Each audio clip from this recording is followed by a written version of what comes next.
আজকে আমরা অনার্স তৃতীয় বর্ষের পারমাণবিক ও আণবিক পদার্থবিজ্ঞান বইয়ের অধ্যায় 1-এর একটা প্রশ্ন নিয়ে আলোচনা করব। তো প্রশ্ন রয়েছে, কম্পটন সমীকরণ del lambda equal to H by am not C into 1 minus cos phi প্রতিপাদন করো, যেখানে প্রতীকগুলো প্রচলিত অর্থ বহন করে। অথবা কম্পটন ইফেক্টের ক্ষেত্রে আপত ও বিক্ষেপিত বা বিক্ষিপ্ত ফোটনের তরঙ্গ দৈর্ঘ্যের মধ্যে সম্পর্ক বের করো। এই সমীকরণটা সমাধান করার জন্য আমাদেরকে প্রথমে একটা চিত্র আঁকতে হবে এবং কম্পটন ক্রিয়া কি সেটা বুঝতে হবে। যখন কোনো একটা ফোটন একটি স্থির ইলেকট্রনকে আঘাত করে, তখন ফোটনটা যে তার মূল গতিপথ, এই মূল গতিপথে আর থাকে না, সে কি হয়, বিক্ষেপিত হয়। তো ধরলাম এই যে এইদিকে বিক্ষেপিত হইল ফোটনটা। এখন ফোটনের কম্পাঙ্ক হয়েছে নিউ প্রাইম এবং তরঙ্গ দৈর্ঘ্য হয়েছে ল্যামডা প্রাইম। ঠিক আছে, আগে আগে ফোটনের কম্পাঙ্ক ছিল মিউ এবং তরঙ্গ দৈর্ঘ্য ছিল ল্যামডা। তো বিক্ষেপণের পর সেটা হয়ে গেছে কি নিউ প্রাইম এবং ল্যামডা প্রাইম। ইলেকট্রনটি ধাক্কা খাওয়ার পর ভরবেগ সহ একটা নির্দিষ্ট দিকে গতিপ্রাপ্ত হয়। তো সেটা আমরা ধরলাম এই দিকে গতিপ্রাপ্ত হইল। ফোটন এবং ইলেকট্রনের সংঘর্ষের ফলে ফোটনের শক্তি হ্রাস পায় এবং তা ইলেকট্রনের গতি শক্তিরূপে রূপান্তরিত হয়। সংঘর্ষের পর যেহেতু ফোটনের শক্তি হ্রাস পায়, তার মানে আমরা বলতে পারি যে ফোটনের তরঙ্গ দৈর্ঘ্য কি বৃদ্ধি পায়। তো এই যে ঘটনাটা এখানে ঘটলো, এই ঘটনাটাকেই আমরা বলতেছি কি কম্পটন ক্রিয়া। তো এখানে আমি বাংলা লেখাটা লিখবো না, নোটটা ভিডিওর শেষে অথবা পেজ আপলোড দেওয়া থাকবে, আর পেজের লিঙ্ক ডেসক্রিপশন বক্সে দেওয়া থাকবে, সেখান থেকে তোমরা কালেক্ট করে নেবা। এখানে শুধু আমি গাণিতিক অংশটা বুঝিয়ে দিব।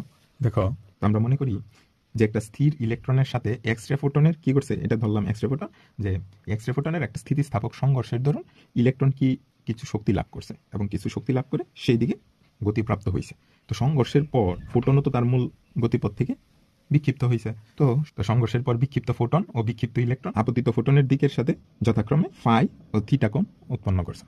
তো এখানে আপতিত ফোটনের কম্পাঙ্ক কি নিউ, বিক্ষিপ্ত ফোটনের কম্পাঙ্ক নিউ প্রাইম, আপতিত ফোটনের তরঙ্গ দৈর্ঘ্য ল্যামডা, বিক্ষিপ্ত ফোটনের তরঙ্গ দৈর্ঘ্য ল্যামডা প্রাইম। ইলেকট্রনের নিশ্চল ভর এম নট এবং চলমান ভর যদি এম হয়, তাহলে শক্তির সংরক্ষণ সূত্রানুসারে আমরা লিখতে পারি কি, যে বিক্ষেপণের পূর্বে মোট শক্তি সমান বিক্ষেপণের পরে মোট শক্তি।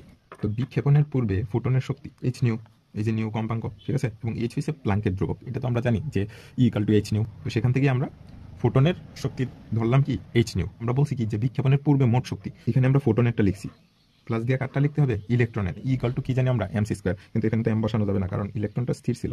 আর নিশ্চল ভর আমরা কি ধরছি, ইলেকট্রনের নিশ্চল ভর ধরছি এম নট, তাই আমরা লিখছি কি এম নট সি স্কোয়ার। তো বিক্ষেপণের পূর্বে মোট শক্তি হয়েছে H nu plus am not C square. বিক্ষেপণের পর ফোটনের শক্তি এইচ নিউ প্রাইম, এই যে কম্পাঙ্ক কি নিউ প্রাইম হয়ে গেছিল, এবং বিক্ষেপণের পর ইলেকট্রনের শক্তি, ইলেকট্রনটা যেহেতু এদিকে গতিশীল হয়েছিল, তাহলে কি ভরটা হবে চলমান। তো চলমান ভর কি ধরছিলাম এম, তো এম সি স্কোয়ার। এইচ নিউটাকে এই পাশে রাখলাম, এম নট সি স্কোয়ারকেও ওই পাশে পাঠিয়ে দিলাম। H nu prime plus M C square, এই যে plus am not C square এই পাশে এসে minus M not C square. H nu সমান H nu prime plus M minus M not into C square. এখানে আমরা করছি কি M C square minus M not C square থেকে C square common নিছি, তাহলে থাকে কি এম মাইনাস এম নট। তো এটাকে ধরলাম আমরা 1 নং, এটাকে ধরলাম 2 নং। তো এই যে দুইটা সমীকরণ পাইছি, এটা আমরা কি থেকে পাইছি, শক্তির সংরক্ষণ সূত্রানুসারে।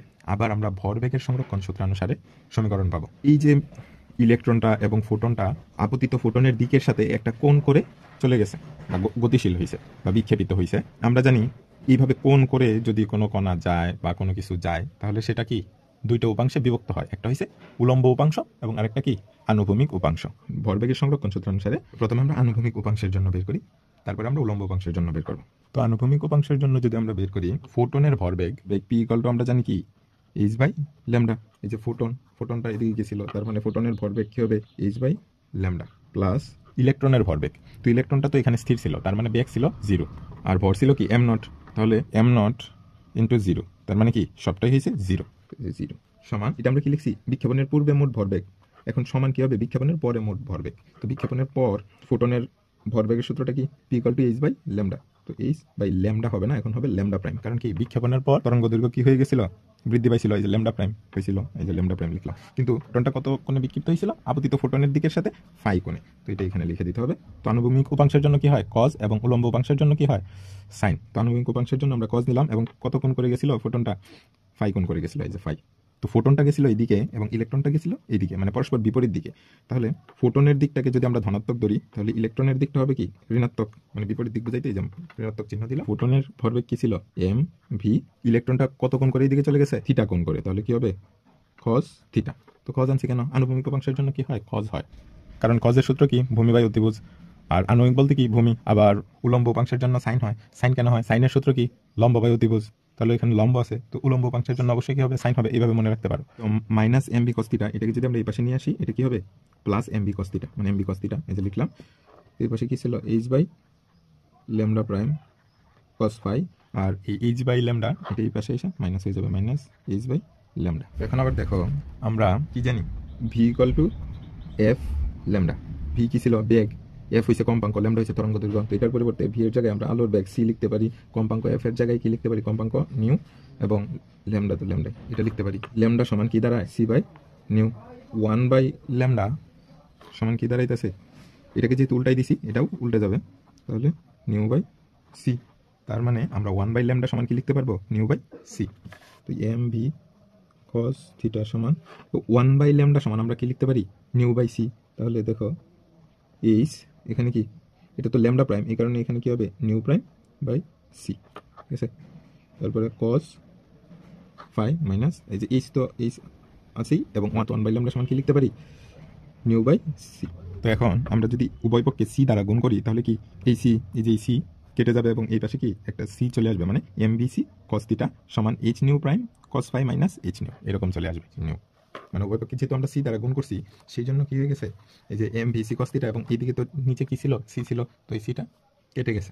M V C cos theta সমান, এখান থেকে কমন যায় কি? এইচ কমন যায়, তাহলে এইচ কমন নিলাম, তাহলে থাকলো কি? Nu prime cos phi minus nu. তো এটাকে ধরলাম 3 নং। এখন উলম্ব উপাংশের জন্য উলম্ব উপাংশ বরাবর কিন্তু ফোটন বা ইলেকট্রন কারোরই কোনো বেগ নাই। বিক্ষেপণের পূর্বে মোট ভরবেগ কি হয়ে যাবে? 0। এই যে ফোটনটা এইদিকে আসতেছিল, ইলেকট্রনটা এখানে স্থির ছিল, তার মানে দেখো এটা উলম্ব উপাংশ বরাবর বিক্ষেপণের পূর্বে ফোটন অথবা ইলেকট্রন কারোরই কোনো বেগ ছিল না। তার মানে বিক্ষেপণের পূর্বে উলম্ব উপাংশে মোট ভরবেগ কি হবে? 0। এই জন্য আমরা কি বিক্ষেপণের পূর্বে উলম্ব উপাংশে মোট ভরবেগ কি? 0 লিখছি। তো বিক্ষেপণের পর উলম্ব উপাংশে ফোটনের ভরবেগ কি হবে? ফোটনের ভরবেগের সূত্র তো আমরা জানি, P equal to H by lambda. তো এই যে এইচ বাই ল্যামডা প্রাইম, বিক্ষেপণের পর তো কি হয়েছে? ফোটনের তরঙ্গ দৈর্ঘ্য বৃদ্ধি পাইছে, এই যে ল্যামডা প্রাইম। তো ফোটন কি কোণ করে চলে গেছিল? ফাই কোণ করে চলে গেছিল, এবং যেহেতু এটা উলম্ব উপাংশ, তো উলম্ব উপাংশের ক্ষেত্রে আমরা কি নিব? সাইন। কেন নেব সেটা তো বলছি। তো সাইন, এবং কি কত কোণ করে গেছিল? ফাই। তো এটাকে যেহেতু আমরা ধনাত্মক ধরছি, তাহলে কি ইলেকট্রনটা এর বিপরীত দিকে গেছিল, তো এই বিপরীত দিক বোঝানোর জন্য মাইনাস ইলেকট্রনের ভরবেগ কি হবে? তাহলে এম বি সাইন থিটা, কারণ ইলেকট্রনটা থিটা কোণ করে আপতিত ফোটনের দিকের সাথে গতিশীল হয়েছিল। এই যে এম বি সাইন থিটা, এটাকে এই পাশে নিয়ে আসলাম, তাহলে হয়ে যাবে কি? Minus M v sine theta এই পাশে আসলে হবে plus M v sine theta. 1 by lambda সমান আমরা কি লিখতে পারি? Nu by C. 1 by lambda prime সমান, তাইলে আমরা কি লিখতে পারবো? Nu prime by C. এই যে নিউ প্রাইম বাই সি লিখলাম, এই তো এইচের মতো এই যে সাইন যেভাবে ছিল সেভাবে লিখলাম। তো এই যে সি এই পাশে কি আকারে আছে? ভাগ আকারে আছে। যদি এই পাশে নিয়ে যাই তাহলে গুণ হয়ে যাবে, তাহলে কি হবে? M V C sine theta সমান H nu prime sine phi. তো এটাকে ধরলাম 4 নং। এখন কি করবো? তো দেখো 3 নংয়ে আছে কি? কস থিটা, এবং 4 নংয়ে আছে কি? Sine theta. তো আমরা একটা সূত্র জানি কি? Sign square theta plus cos square theta equal to 1। তার মানে আমরা যদি এইটাকে বর্গ করি এবং এটাকে বর্গ করি, বর্গ করার পর যদি যোগ করি, তাহলে দেখো এখানেও এমবিসি আছে, এখানেও এমবিসি আছে। তো এমবিসি কমন নিলে থাকবে কি? Cos square theta plus sine square theta, আর cos square theta plus sine square theta সমান কি? 1। তো এই জন্য আমরা এখন কি করবো? এই 3 নং ও 4 নংকে বর্গ করে যোগ করব। এই যে M V square C square, এটা কমন নিতে পারি আমরা। তো এখানে থাকলো কি? Cos square theta plus sine square theta. এই স্কোয়ার তো এই স্কোয়ারই আছে, কিন্তু এখানে দেখো এটাকে যদি আমরা এ ধরি এবং এটাকে বি ধরি, তাহলে A minus B whole square. তো এ মাইনাস বি হোল স্কোয়ারের সূত্র পড়ে গেছে nu prime square cos square phi, মানে এ স্কোয়ার মাইনাস 2 এ কি? এই যে এটাকে ধরছি, তো nu prime cos phi into B কাকে ধরছি? নিউকে, এই যে nu plus nu square plus এই যে এটা আমরা জানি কি? Cos square theta plus sine square theta সমান 1। এদিকে থাকলো কি? M square V square C square সমান, এইখানেও দেখো এই স্কোয়ার আছে, তো এই সবটা থেকে এই স্কোয়ার আমরা কমন নিতে পারি না। তো এই স্কোয়ার যদি আমরা কমন নিই, তাহলে এখানে থাকে কি? Nu prime square cos square phi, আবার এখানে কি আছে? Plus nu prime square sine square phi minus এই যে এটা 2, এই যে nu prime cos phi plus nu square M square V square C square সমান, এই যে এখান থেকে নিউ প্রাইম স্কোয়ার যদি আমরা কমন নিই, তাহলে থাকে কি? মানে cos square phi plus sine square phi. তো cos square phi plus sine square phi সমান কি? 1। তাহলে এখানে শুধু আমার থাকতেছে কি? Nu prime square minus 2 nu into nu prime cos phi plus nu square. তো এটাকে ধরলাম 5 নং। এখন 1 নং সমীকরণটা আমাদের কি ছিল? 1 নং সমীকরণ থেকে আবার আমরা পাই কি? স্কোয়ার সমান কি লেখা যায়? M not C square plus এই যে এইচ নিউ, আর এইচ নিউ প্রাইমটা যদি এই পাশে আসে তাহলে কি হয়ে যাবে? মাইনাস হয়ে যাবে, minus H nu prime. M C square সমান এখান থেকে কি এইচ কমন নেওয়া যায়, তাহলে থাকে কি nu minus nu prime plus am not C square.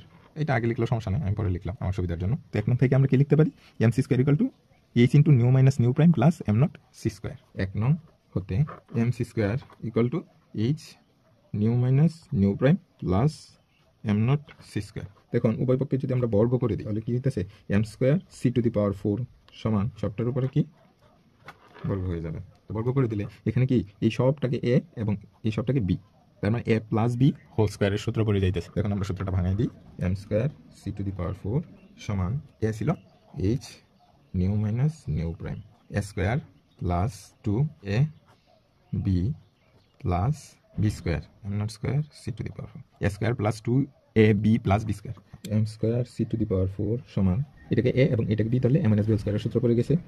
তো এ square minus 2 a b plus b square, বাকিটা যা আছে তাই থাকবে। এটাকে ধরলাম কি আমরা 6 নং। এখন এই যে 6 নং মাইনাস 5 নং, 6 নং থেকে 5 নং বিয়োগ করলে কি হবে, m square c to the power 4 minus m square b square C square সমান এই যদি এখানে গুণ করে দিই তাহলে হবে a square nu square minus 2h nu nu prime plus h square, এটা 2h square nu nu prime plus h square nu prime square plus 2h nu minus nu prime m not C square plus M naught square c to the power 4। 6 নং একটা লিখলাম, তো minus 5 নং একটা লিখতে হবে। তো 5 নং একটা কি ছিল, 5 নংটা এটা ছিল, তাহলে এইচ স্কোয়ার যদি এটার সাথে গুণ করে দিই কি হবে, h square nu square minus h square এটার সাথে তো গুণ হবে 2h square nu nu prime cos 5 plus h square nu prime square. তো যেহেতু আমরা বিয়োগ করছি তাহলে এই সবগুলোর চিহ্ন কি হয়ে যাবে, চেঞ্জ হয়ে যাবে। তো এই যে এখানে কি ছিল প্লাস, তো প্লাস হয়ে গেছে মাইনাস, তারপর মাইনাস হয়ে গেছে কি প্লাস, তারপরে আবার প্লাস হয়ে গেছে কি মাইনাস। তো এখন এই যে এইচ স্কোয়ার নিউ স্কোয়ার এবং এই যে এইচ স্কোয়ার নিউ স্কোয়ার এটা কি কাটা যায়, কারণ এটা প্লাসের এটা মাইনাসের। আবার H square nu prime square H square nu prime square এটাও কি কাটা যায়। এখান থেকে কি করা যায়, M square C square common নেওয়া যায়, তাহলে এখানে থাকে কি সি স্কোয়ার আর এখানে থাকে কি ভি স্কোয়ার। তো এখানে দেখো আছে কি 2h square nu nu prime cos 5। তো এটাকে তো এইভাবে লেখা যায়, কারণ এইচ স্কোয়ার এখানে গুণাকার আছে, এভাবে লিখলেও তো গুণাকারই আছে, minus 2h square nu nu prime plus 2h এই যে এটা আর কি nu minus nu prime into m not C square plus M naught square c to the power 4। আমরা ভরের আপেক্ষিকতা হতে আমরা জানি কি m equal to m naught by root over 1 minus V square by C square. এখন উভয় পক্ষে যদি বর্গ করে দিই এম স্কোয়ার আর এদিকে কী হবে এম নট স্কোয়ার এবং স্কোয়ার রুটে কাটা যাবে, তো এখানে থাকবে কি 1 minus V square by C square M naught square. তো এখানে নিচে যদি লসাগু নেই তাহলে এখানে কি থাকবে সি স্কোয়ার আর উপরে হয়ে যাবে কি C square minus V square. তো মাত্রই তো আমরা দেখলাম যে এম স্কোয়ার সমান আমরা কি লিখতে পারি M naught square by C square minus V square by C square. তো এটা আমরা এখানে লিখি। তো এম স্কোয়ার সমান আমরা কি লিখতে পারি M naught square by C square minus V square by C square সমান, দেখো এখান থেকে আবার কি কমন যায় 2h square nu nu prime এটা কমন যায়, তাহলে এখানে থেকে কি cos 5 minus 1 plus 2h nu minus nu prime m not C square plus M naught square c to the power 4 এটা থাকে। এখন দেখো তো উপরেরটা যা আছে তাই থাকবে, তো M naught square C square minus V square, নিচেরটা কী হবে চেঞ্জ হয়ে যাবে মানে উল্টে যাবে C square by C square minus V square. এই যে C square minus V square C square minus V square কাটা গেল, তো এখানে থাকলো কি এম নট স্কোয়ার এই সি স্কোয়ার আর সি স্কোয়ার গুণ হয়ে যাবে কি সি টু দি পাওয়ার 4। আচ্ছা এটা পরের লাইনে লিখবো আমরা। তো এখানে একটা কাজ করা যায়, আমাদেরকে প্রমাণ করতে হবে 1 মাইনাস কস 5 কস 5 মাইনাস 1কে 1 মাইনাস কস 5 বানানোর জন্য কী করবো আমরা একটা মাইনাস কমন নিতে পারি, তো minus 2a square nu nu prime, তো মাইনাস যদি কমন নিই তাহলে কী হয়ে যাবে এটা হয়ে যাবে কি প্লাসের এবং এটা হয়ে যাবে মাইনাসের, তো 1 মাইনাস কস 5। কারণ আমাদেরকে প্রমাণ করতে হবে, আমাদের প্রমাণে আছে কি 1 মাইনাস কস 5, এই জন্য মাইনাস কমন নিয়ে এটা কি 1 মাইনাস কস 5 বানাইলাম কস 5 মাইনাস 1 থেকে plus is 2h new minus new prime m naught c square plus m naught square c to the power 4 m naught square c to the power 4।